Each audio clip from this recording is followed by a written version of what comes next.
ensem bi ese emema ene wa kokodro emema ne timinya akoma didi eye bone nanso so ye hwe omanya ye wo mu a edru se ema binum enso so epe bibia to the extent that wono so ebekwa wonensa ebetimi aka de wo pe no wo mo ebekọ na ebusuafo na tesesese no emaye hu se ema ewa kokodro bo ma kokodro no ejina adekodi a wo mo epe no so ne ho na wo mo exhibit wo mo akokodro na wo mo edin ye no ewo honum denti na make sa ensem ewe ene de ye ma mi bia nchese wono ne ho ensem ababeto edwa ni din a ebebeto abonten eye adhiabo wono na chese ene de ye enyomo a wafamo just because of awariam woni ni kunu eware ye na eba entimi embamu na chese ni in-laws eka ye na wo na ebiemu nsusu no society a watim community a wo efia watimum dane da eni a wo mo ede ehwe no ne ensem a wotim ede free wo mo akache no ema so anase nam so ema no ede ne hu ekoko wura nyoma bi mu ana wo ye nyoma bi a ebusuafo wode ne nsem atu edwan wutie ewi otimu se awarefo bi ebre papa na yebusa ye ho se must you go to that extreme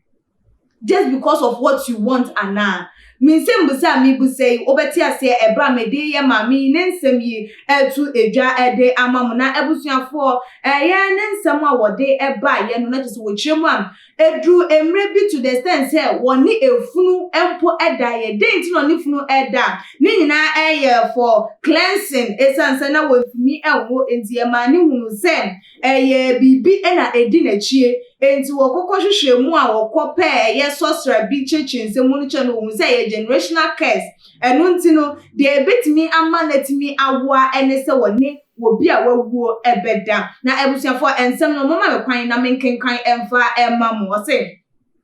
I visited a sorcerer who told me I was under a generational curse and would only conceive a child if I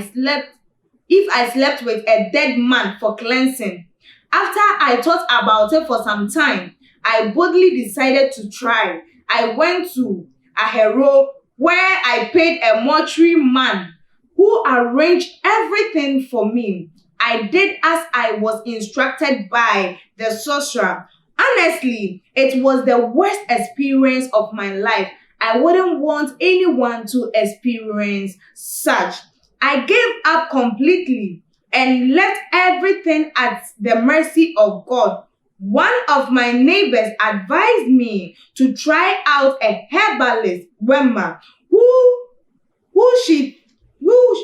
he told me is a legit herbalist who had helped thousands of needy people in the region.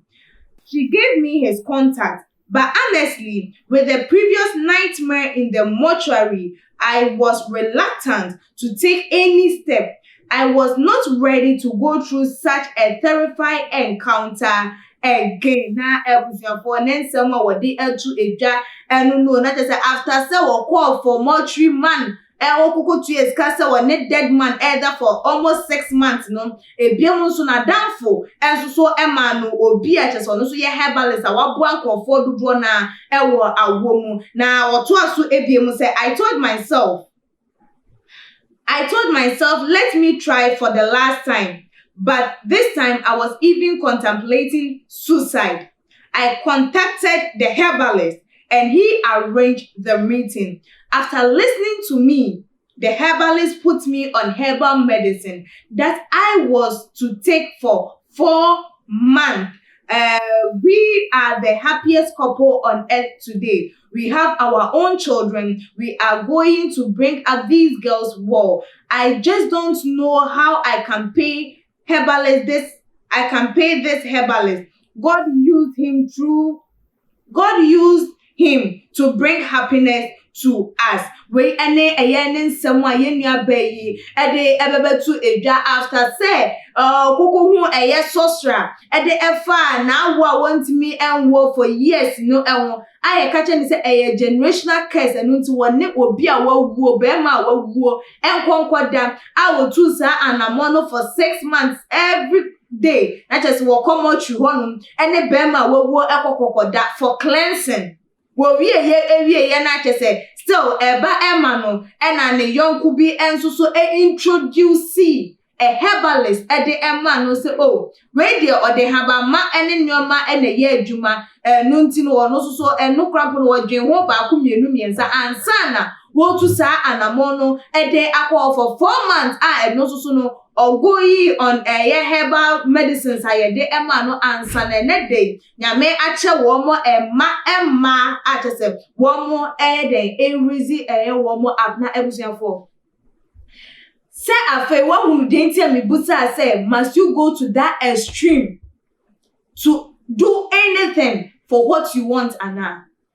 say you nya bay like enoma bo hono ma wo dwen ho a won say eye ase o because enoma ma betimi aye no aya na ye hu ne say oh there be ma de wo makoma emre wo mo akoma emre to the sense say wo hunu sama krampo obedwan wo yesi obedwan ba ma binum so akokodru ana say ma binum so akoma to the sense ade bi wo hon ma be ma ntimi by wo ba basia na o yesa eye ade ewe enti se eba emba ewaware mu a must you go through all these channels and sana wetimi enyabana na that means say wu nyame a wo som no ananse nyame a wu di neche no wo limit no ananse wu ne say oni eyetumi bia wo betimi ede ama wo eye ebesan so wonu so ma ya tiase se bibia ewo no ade hia ni se yebebusa na wo de ebe mayen busia ye gina ensem we so na ye de atum awarefo no efo se eba ma ewo aware mu a eno enkyere se enu nti no ko bia for eba ebia na wo krampo no wo hyebre engina so say wo asase so abaye no wo ba be wo enti e besere because obewu akwada yi de wo ye efunu a woni wo mo eda ye nyina no sa tumi ne sa ho no be manipulate enkwa no ebedru